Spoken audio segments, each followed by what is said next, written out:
Jérémie, chapitre 17. Le péché de Juda est écrit avec un burin de fer, avec une pointe de diamant. Il est gravé sur la table de leur cœur et sur les cornes de vos autels. Comme ils pensent à leurs enfants, ainsi pensent-ils à leurs autels et à leurs idoles d'Astarté, près des arbres verts, sur les collines élevées. Je livre au pillage ma montagne et ses champs, tes biens, tous tes trésors et tes hauts lieux à cause de tes péchés sur tout ton territoire. Tu perdras par ta faute l'héritage que je t'avais donné. Je t'asservirai à ton ennemi dans un pays que tu ne connais pas, car vous avez allumé le feu de ma colère et il brûlera toujours. Ainsi parle l'Éternel, maudit soit l'homme qui se confie dans l'homme, qui prend la chair pour son appui et qui détourne son cœur de l'Éternel. Il est comme un misérable dans le désert et il ne voit point arriver le bonheur.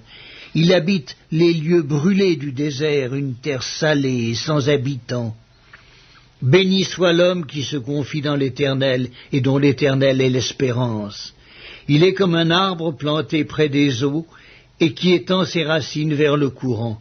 Il n'aperçoit point la chaleur quand elle vient, et son feuillage reste vert. Dans l'année de la sécheresse, il n'a point de crainte, et il ne cesse de porter du fruit. Le cœur est tortueux par-dessus tout, et il est méchant. Qui peut le connaître? Moi, l'Éternel, j'éprouve le cœur, je sonde les reins, pour rendre à chacun selon ses voies, selon le fruit de ses œuvres.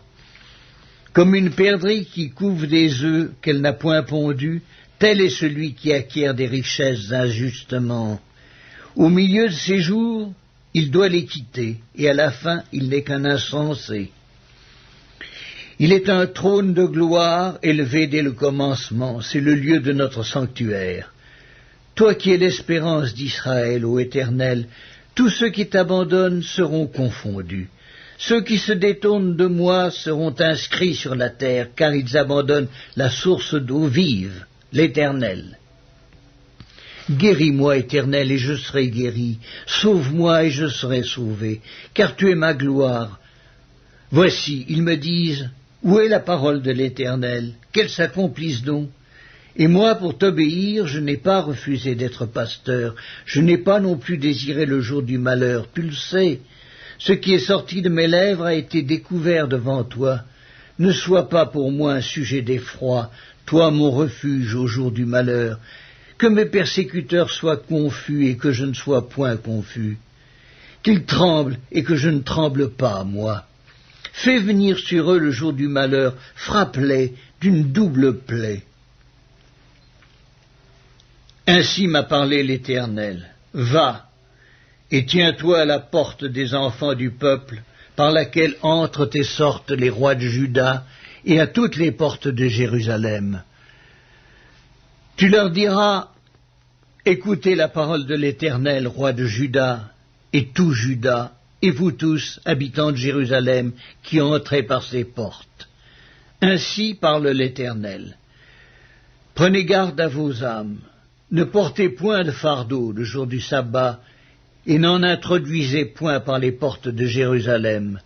Ne sortez de vos maisons aucun fardeau le jour du sabbat, et ne faites aucun ouvrage, mais sanctifiez le jour du sabbat, comme je l'ai ordonné à vos pères. Ils n'ont pas écouté, ils n'ont pas prêté l'oreille, ils ont raidi leur cou pour ne point écouter et ne point recevoir instruction. Si vous m'écoutez, dit l'Éternel, si vous n'introduisez point de fardeau par les portes de cette ville le jour du sabbat, si vous sanctifiez le jour du sabbat et ne faites aucun ouvrage ce jour-là, alors entreront par les portes de cette ville les rois et les princes assis sur le trône de David, montés sur des chars et sur des chevaux, eux et leurs princes, les hommes de Juda et les habitants de Jérusalem, et cette ville sera habitée à toujours. On viendra des villes de Juda et des environs de Jérusalem, du pays de Benjamin, de la vallée, de la montagne et du Midi, pour amener des holocaustes et des victimes, pour apporter des offrandes et de l'encens, et pour offrir des sacrifices d'action de grâce dans la maison de l'Éternel. Mais si vous n'écoutez pas quand je vous ordonne de sanctifier le jour du sabbat, de ne porter aucun fardeau, de ne point en introduire par les portes de Jérusalem le jour du sabbat, alors j'allumerai un feu aux portes de la ville, et il dévorera les palais de Jérusalem, et ne s'éteindra point.